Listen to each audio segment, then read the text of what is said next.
만군의 여호와의 말씀이 임하여 이르시되 만군의 여호와가 이같이 말하노라.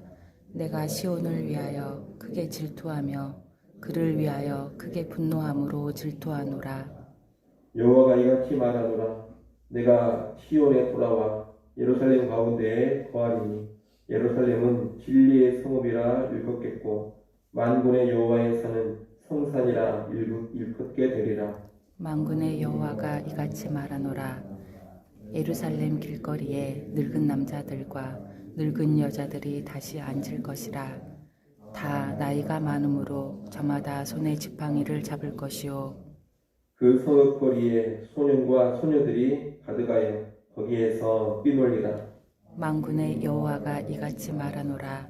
이 일이 그날에 남은 백성의 눈에는 기이하려니와 내 눈에야 어찌 기이하겠느냐. 만군의 여호와의 말이니라.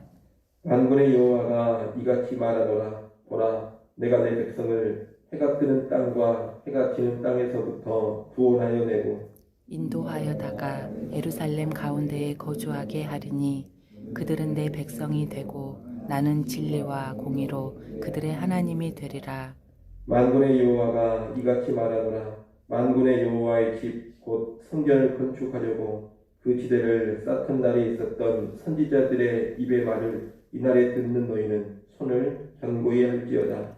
이날 전에는 사람도 삭슬 얹지 못하였고 짐승도 삭슬 받지 못하였으며 사람이 원수로 말미암아 평안히 출입하지 못하였으니 내가 모든 사람을 풀어 서로 치게 하였느니라.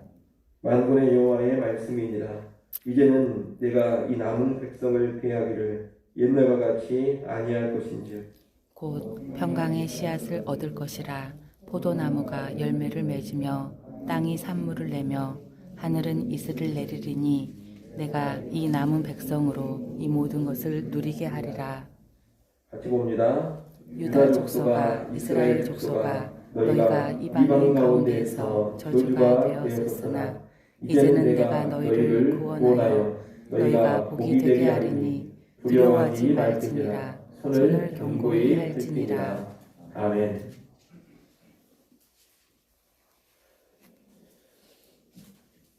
스가랴 7장 8장은 한 단락으로 금식에 관해서 질문하러 온 백성에게 주시는 하나님의 말씀입니다. 그 질문은 이제 포로 생활에서 귀환해 성전을 재건하게 되었는데 금식을 계속 해야 하느냐 이런 질문이었습니다. 우리가 어제 본 말씀에서 하나님은 금식 자체가 중요한 것이 아니라고 하셨습니다. 그러면서 너희 조상들은 삶의 순종이 없었기 때문에 나라가 망하고 이방 땅에 포로로 끌려갔다고 하셨습니다. 이스라엘은 제사나 절기, 금식 같은 종교적인 활동이 없어서 망한 것이 아닙니다. 삶에서 율법의 말씀대로 순종하지 않았기 때문에 망한 것입니다. 오늘 본문의 말씀은 그렇게 망해버린 예루살렘과 이스라엘 백성을 회복시키신다는 하나님의 말씀입니다. 오늘 본문 2절로 8절에 보면 하나님이 이루실 회복의 내용이 나옵니다. 먼저 2절에 보면 하나님은 시온을 위해 크게 질투하고 분노하신다고 합니다. 질투와 분노는 하나님께서 여전히 이스라엘을 특별히 여기심을 보여줍니다. 이방 나라에 무너져 황폐해져 버린 예루살렘과 이스라엘을 보시면서 하나님께서 심히 안타까워하시고 아파하신다는 겁니다. 하나님께서 비록 징벌하시기는 했지만 이스라엘을 향한 사랑의 마음에는 본질적으로 변화가 없는 겁니다.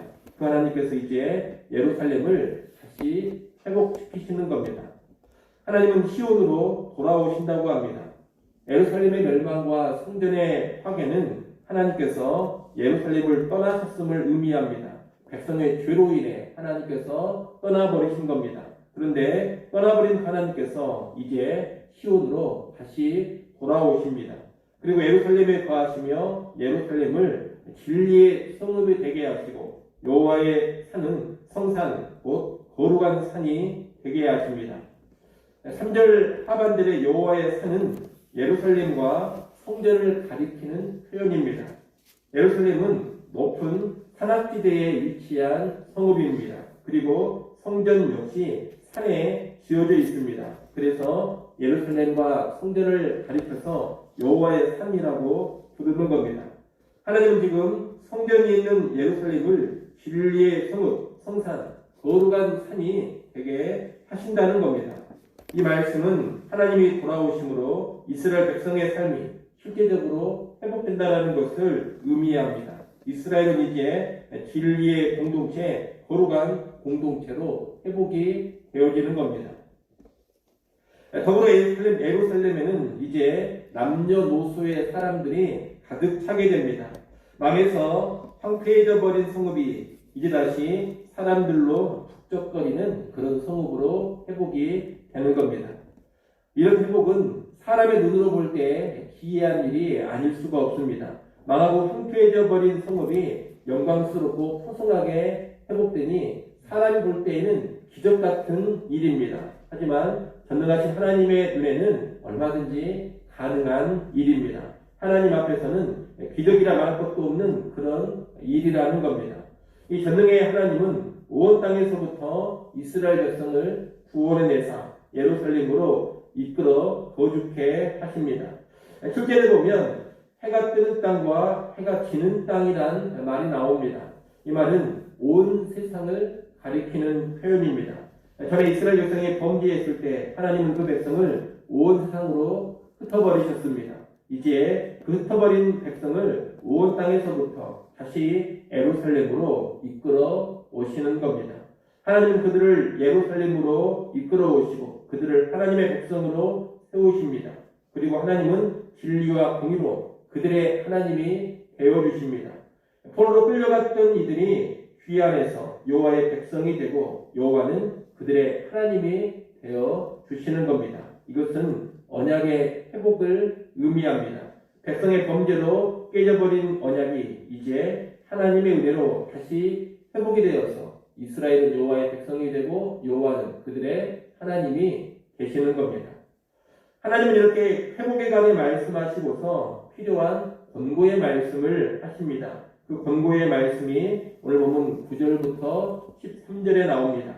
이 권고의 말씀을 한마디로 하면 두려워하지 말고 손을 견고히 하라는 겁니다.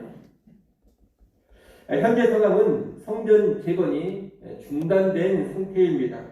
과거 그들은 선지자들의 선포를 듣고 성전 재건을 포로 귀환한 후에 시작을 했습니다. 성전의 칠에 곧 기초를 놓았습니다. 그러나 대적들의 방해로 인해서 그 성전 재건이 중단됐습니다. 현실적인 어려움으로 인해서 귀환한 백성들은 성전 재건을 포기하고 중단해 버린 겁니다. 하나님은 과거에 성전 재건을 촉구했던 선지자들의 말씀을 기억하고 너희의 손을 견고히 하라고 하십니다. 손을 견고히 하라는 말은 두려워하거나 낙심하지 말고 힘있게 일하라는 뜻입니다. 대적들로 인한 두려움이나 여러 가지 부정적인 현실 상황으로 인해서 염려를 하지 말고 염려를 다 떨쳐버리고서 성전 재건을 다시 힘있게 시작하거나 이런 의미의 말씀이 손을 견고히 하라는 말씀입니다. 10절 말씀은 현실의 어려움에 굴복해서 성전 재건을 중단해버렸던 지난달의 형편이 어떠했는지를 알려줍니다. 성전 재건을 중단했던 기간은 대략 16년 정도입니다. 그 기간 동안에는 사람도 짐승도 삭슬받지 못했다고 합니다. 경제적인 궁핍 가운데 있었다는 뜻입니다. 또한 대적으로 인해 평안하게 거하지 못하고 안전하게 다니지도 못했다고 합니다. 현실 논리에 굴복해서 성전 재건이라는 하나님의 일을 제대로 감당하지 않았는데 그 결과가 무엇이냐? 궁핍과 불안, 위협이었다는 겁니다. 그러나 이 백성이 성전 재건을 다시 시작한다면 하나님은 놀라운 변화를 일으키실 겁니다. 그 약속이 오늘 보면 11절, 12절입니다. 하나님은 평강과 번영을 약속하십니다. 백성은 평안을 누리게 될 것이고 하늘은 이슬을 내리고 땅은 풍성한 곡식을 내놓게 될 것입니다. 이러한 복을 받아 누리는 사람들은 남은 백성입니다. 11절, 10절에 보면 거듭해서 남은 백성이라는 말이 나오고 있습니다.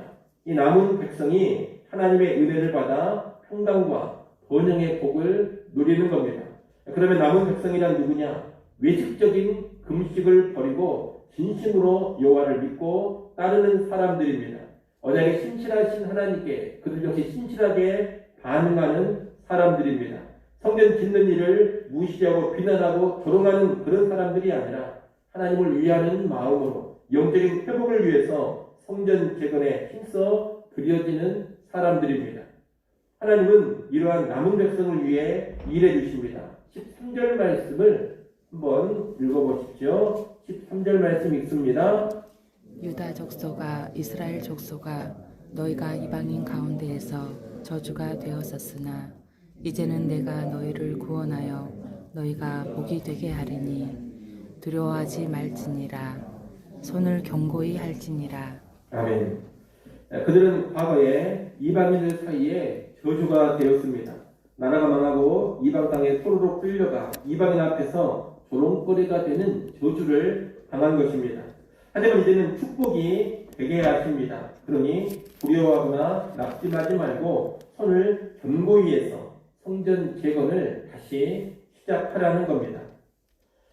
이상의 말씀은 오래전 포로 생활에서 표현했던 하나님의 백성들에게 주시는 말씀이지만 오늘날 우리에게도 적용이 되는 말씀입니다. 간단히 적용해 볼 수 있는 내용은 다음과 같습니다. 첫째, 자기 백성을 향한 하나님의 사랑은 변함이 없다는 겁니다. 하나님은 이스라엘을 징벌하시기를 했지만 여전히 그들을 사랑하십니다.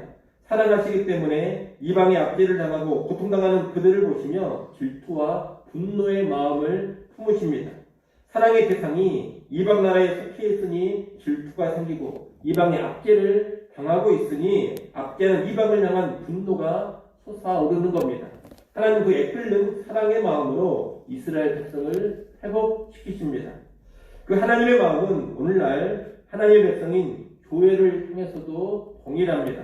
하나님은 교회가 그릇 행할 때 징계하시고 벌하십니다. 하지만 그럼에도 그 사랑의 마음에는 본질적으로 변함이 없습니다. 징벌하시면서도 가슴 아파하시고 징벌하셨지만 회복을 시키십니다. 사랑하시기 때문에 그렇게 하시는 겁니다. 우리는 본질상 변함이 없는 이 하나님의 사랑을 잘 알아야 되겠습니다. 그 사랑을 알고 범죄하여 징벌을 받았다 하더라도 돌이킬 줄을 알아야 합니다. 무너졌어도 다시 새롭게 하시는 하나님의 회복을 기대할 수 있어야 합니다. 여러분, 우리가 예수 믿어 참된 하나님의 백성이 되었다면 징벌이 있을지언정 하나님의 사랑은 결코 변함이 없고 끊어지지 않는다는 그 진리를 꼭 마음 깊이 새기고 살아가시기를 바랍니다. 둘째, 회복된 하나님의 백성은 진리의 공동체, 거룩한 공동체가 되어야 한다는 겁니다. 하나님은 이스라엘을 회복시키사 예루살렘을 진리의 성읍으로 거룩한 산, 성산으로 세우신다 하셨습니다. 회복된 공동체를 진리의 공동체, 거룩한 공동체가 되게 하시는 겁니다. 신약시대 오늘날 회복된 하나님의 백성은 교회입니다. 그렇게 볼 때 교회 역시 어떤 공동체가 되어야 하느냐?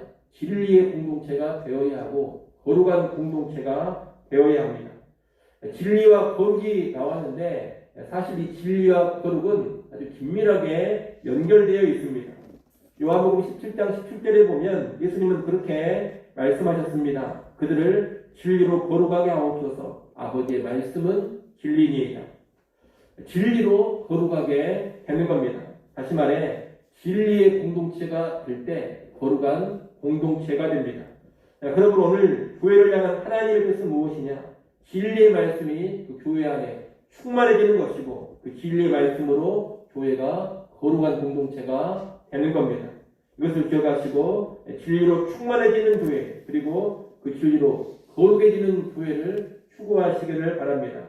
교회는 다른 모양을 내세울 것이 아닙니다. 언제나 진리를 내세워야 하고 진리로 인한 거룩함을 내세워야 합니다. 그럴 때 하나님이 인정하시는 교회, 하나님이 기뻐하시는 교회가 되는 겁니다. 그리고 그런 교회로 세워져 가는 것이 하나님의 일하심에 부응을 해가는 모습입니다. 이런 내용을 잘 기억하시고 언제나 진리가 충만한 교회로 그리고 거룩한 교회로 세워가는 일에 기도하시고 열심을 품을 수 있기를 바랍니다. 마지막 세 번째로 회복된 하나님의 백성은 두려움과 낙심을 버리고 주의 일에 힘써야 한다는 겁니다.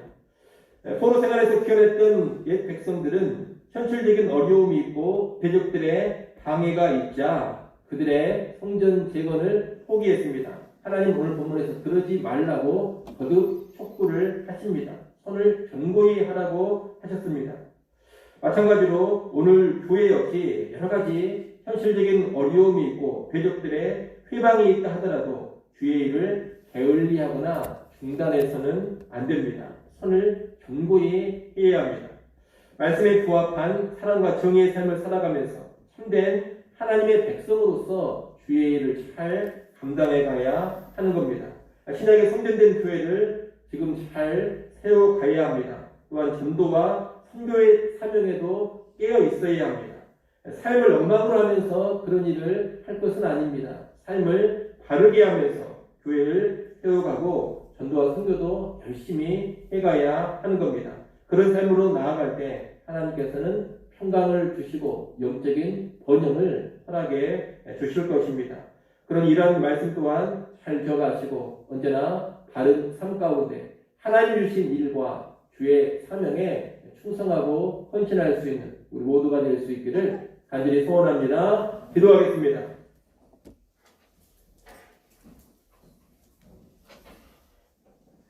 아버지 하나님, 주의 백성을 향한 변함없는 하나님의 사랑을 확신하고 알게 하여 주시옵소서. 하나님의 사랑을 늘 의지하며 하나님의 사랑 안에 거하게 하여 주시옵소서. 하나님이 원하시는 공동체, 하나님이 이루고자 하는 공동체는 진리의 공동체요 거룩한 공동체임을 알게 하셔서 오늘 우리 교회를 진리가 충만한 교회로 그리고 거룩한 교회로 세워가게 하여 주시옵소서. 바른 삶 가운데 주의 일에 힘쓸 수 있기를 간절히 소원합니다.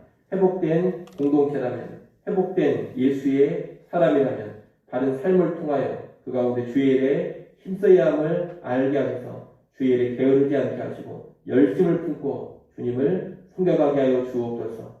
아버지 하나님, 또 이 시간 우리를 기도하는 자리로 불러주셔서 감사합니다. 하늘의 하나님을 다시금 바라보게 하시고 하늘의 하나님을 간절히 의지하게 하여 주시옵소서. 우리의 힘과 능력과 지혜로 인생을 살아가고자 하는 교만과 어리석음을 내려놓게 하시고 겸손하게 하나님의 은혜, 하나님의 도우심을 힘있게 하여 주시옵소서. 오늘 하루의 시작을 말씀과 기도로 시작하였사오니 온종일 주님과 동행케 하여 주옵소서. 예수님의 이름으로 기도드리옵나이다. 아멘.